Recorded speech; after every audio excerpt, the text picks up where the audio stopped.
What is good, internet? It is Spirit of Paradox here, and welcome back to another video. Today we'll be covering the origin of Ultimate Punisher from the original Ultimate Universe. This is a 3-part story, and I think you guys are going to love this. This iteration of the Punisher is definitely one of the most underrated and also one of the most respectful to the source material. It gets the character right and the tone of the character right. And not only that, we get some of the best artwork in Marvel or in Ultimate Marvel history, period. When you see some of the artwork here, it's like, damn, I wish we can get more artwork like this in all of the comics at Marvel. So if you guys are fans of the Ultimate Universe, this is the channel you want to be on. We cover the original and the new on the channel, so make sure you drop a like and subscribe. And a hype, let's begin. The story begins on Rikers Island, with prisoners talking among themselves. Did you hear who got out today? I don't care. Herman Schultz. Which one was that? The one named Herman Schultz. The guy. You know, the guy who's always yakking on about how Spider-Man busted him. You mean the guy who tried to rob an armored car in broad daylight and was shocked that it didn't go down? Yup. Psst. As the two prisoners bicker among themselves, we see a man walk up to their table and sit among them in silence. The guy with he had a name. What did he call himself? He called himself the Shocker. Yeah, the one with the things on his hands. The vibro shock units. Vibro shock units? What an idiot. They said he made them right here in his last stay at Rikers in that rehabilitation program. And they let him make those vibro shock units right here in the joint? I don't know if they let him, but he did it. How did he get out? Here's the rub. His lawyer, Herman's lawyer, goes before the judge and says that this Spider-Man dude is infringing on his client's rights. What? The whole case got overturned this morning. The dude's already gone. What? I know.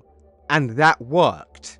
Something about these costume guys or whatever are actually an obstruction of justice, blah blah blah. And that worked. I know. And as soon as lunchtime is over, I'm making a mad dash for the phones. Me too, brother. Why's that? Yo man, you know who got me into this joint? That devil dude. I never told you. Devil? You mean the Daredevil? Man, listen to what happened. I thought he was one of those Wendy cool urban legends. Well, trust me, he ain't. Listen, so I was kinda having my way with this hottie, and I was dumbfounded when I was going from apartment to apartment. Where was this? Hell's Kitchen. I broke into this place in the middle of the night, and man, didn't have nothing worth my time. Hate that. Just nothing. But there was this hottie, young blonde thing. And the man who sat next to these two prisoners overhears their conversation and begins to get angry, even brandishing his spoon into a weapon. And I was, ready to be familiar with her. And all of a sudden, this dude, this devil dude, you mean the Daredevil guy? Yeah, guy's all done up in red like the devil, and man, he beat the holy snot out of me. He put me in the hospital, and then he put me in here for assault and B&E. Assault? Can you believe that? I didn't get nothing off that girl yet. Can you believe that? Well, I tell you what I'm going to get. My court appointed on the phone, and I'm getting out of here. I got what you call... what's it called? Precedent? Precedent. Yeah. As soon as I get out, you know what I'm going to do? I'm going right back over to that apartment, man. I'm going to march my big hind right over there and I'm going to visit that little thing. Because I've been thinking about hitting that every night I've been in here. I got some unfinished business and there ain't nothing gonna keep me from what I got coming to me. And the man who was sitting next to them hears all he needs to hear. And Ultimate Frank Castle gives this man a Heath Ledger's Joker special by slicing open his face. The attack that Frank Castle committed on that prisoner causes the lunchroom to go into complete chaos, prisoners attacking each other and the police officers losing control. And we see Ultimate Frank Castle leaning over his victim after doner kebabbing his face, and he's still alive.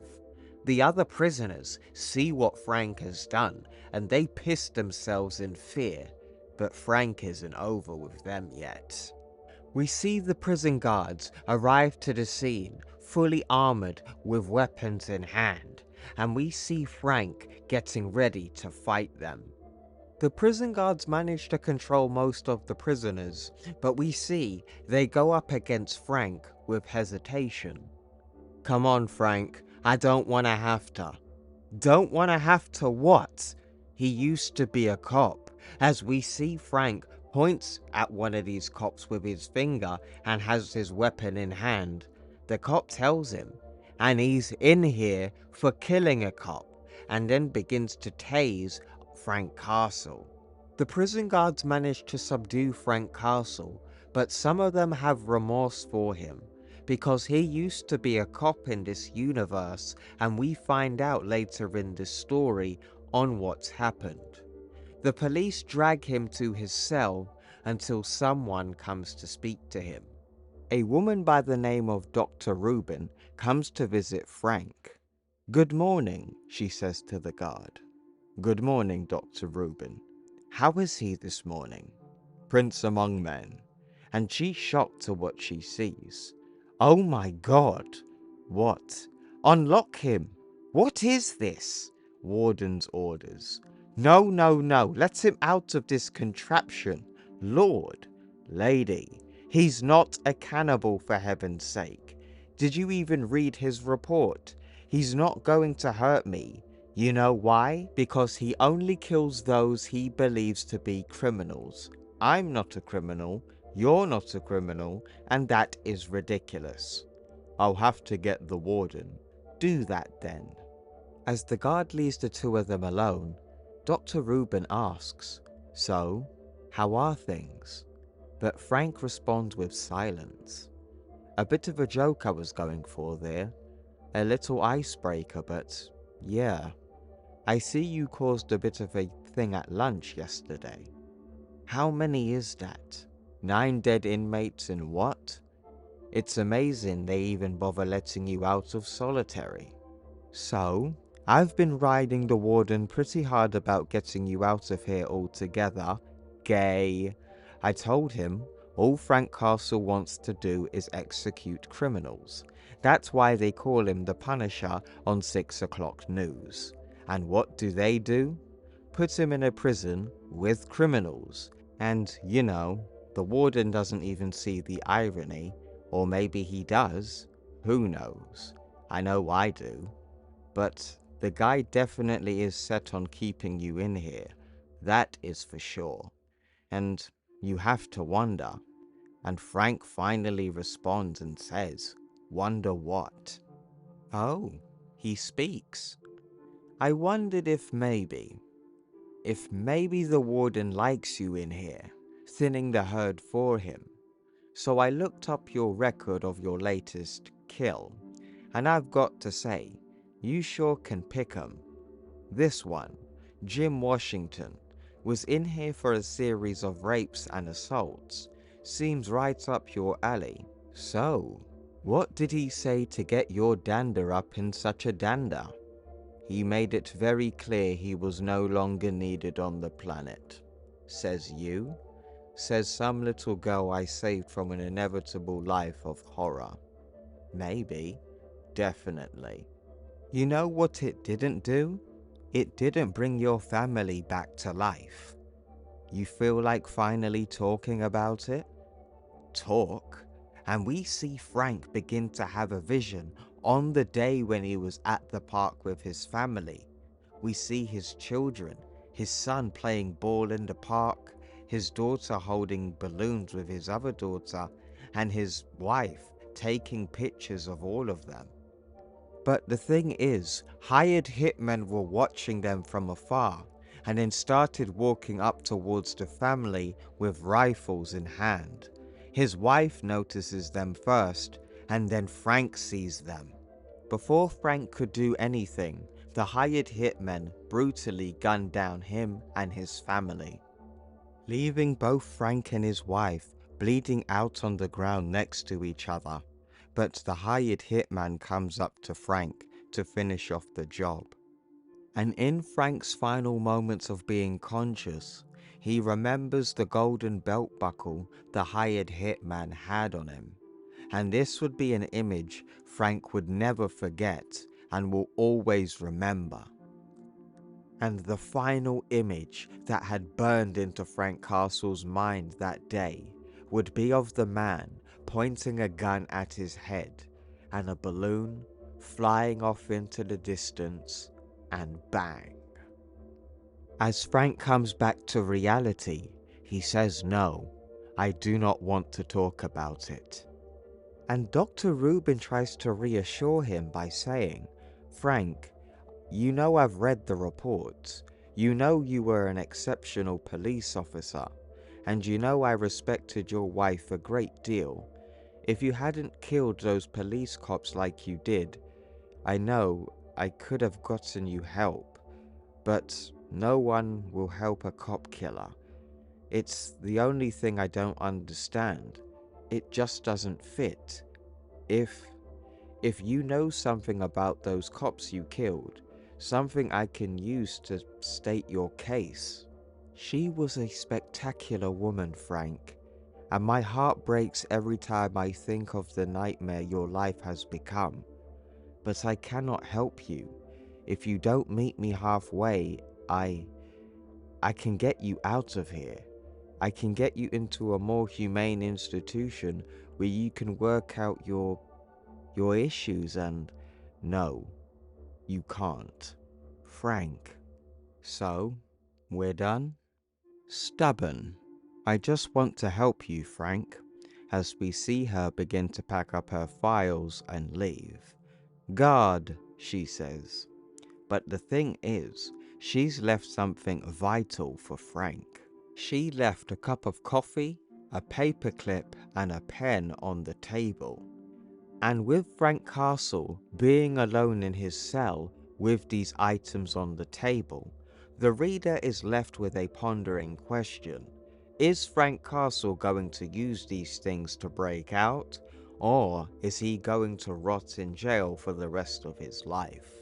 Dr. Rubin makes a mad dash for the exit, with two of the guards looking by, but we realize all of the items she left behind are now missing.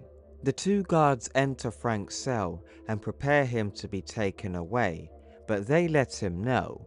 "Congrats on behaving for 2 minutes, tough guy. Back to the hole you go." In the final segment of this comic, we actually go to New York City, and we see civilians have spotted Ultimate Spider-Man swinging in New York City. The crowds cheer for Spider-Man and they demand pictures from him, but he finds them quite irritating and has an internal monologue. "Okay, so today they love me. Yeah, that's right, enjoy the picture of my butt. And you know that picture will show up on eBay and go for like $120 and I don't get a penny. Not a penny. Seriously, if anyone should profit off my butt, shouldn't it be me?" And we see the crowd say, "Yo, come on down here and hang out. "Hey yo, these are gonna be on eBay," one of the ugly crowd members says. Out of irritation, Spider-Man tells them, "Yeah, that's right, get a good look." But his monologue says a different story. "God, I'm so sure that this was why I was bitten by a genetically altered spider that gave me my spider powers, so I can moon New York every time I crawl on a wall. At least something to do. There's nothing else going on, no big emergency requiring my teenage spiderness." Ultimate Spider-Man asks himself, is it wrong to wish for something big? Citywide emergency that Spider-Man is desperately needed for? What's going on? He asks. But then, Ultimate Spidey realizes the crowds have stopped cheering and asking him for pictures, but now look towards him with fear and point at him. "What's everybody pointing at?" he asks in his head. "Oh no, I have butt sweat, don't I? God, I hate these tights." And we find out that Ultimate Punisher has broken out of Rikers Island prison and is now in New York City hunting down criminals. But the thing is, this is where this book ends, but it leaves us with an ultimate teaser. In the next issue, we will get to see Ultimate Daredevil, and not only that, he will go up against Ultimate Punisher. And that is where the origin of Ultimate Punisher ends. So that was Ultimate Marvel Team Up issue number 6, The Origin of Ultimate Punisher. I've actually really enjoyed this issue. I never read this book as a kid. I read this up until Marvel started selling their comics online. So this must have been like 2018 or 19 when I read this for the first time.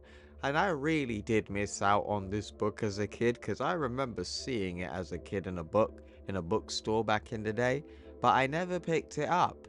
And I really wish that I did, because I've got to say, this story is really well done. It gets the character of Punisher really well. It is respectful to the source material, but it also gives him a new origin. In this universe, Frank Castle is a cop turned vigilante instead of a war hero soldier from the Vietnam War, depending on which era Marvel tells the story of Punisher. But this is a more modernized version of the character, but it also keeps the character the same. So like, you keep Frank Castle the same, but it's a different iteration and not just swapping his mantle with somebody else. Like, I think mantle swaps nowadays, it's not creative, it's just really lazy writing to change the status quo of things. I think this Punisher is really well written in the first chapter of his story, because this is part 1 of part 3 of his story arc, and I think this is a very good chapter to the introduction of the character. Then there is the artwork. Oh my gosh. Like, the image that you are seeing right now, this image of Frank Castle is probably one of the best images in Marvel history, in my opinion. Just how gritty the artwork looks. It looks very like, what's his name?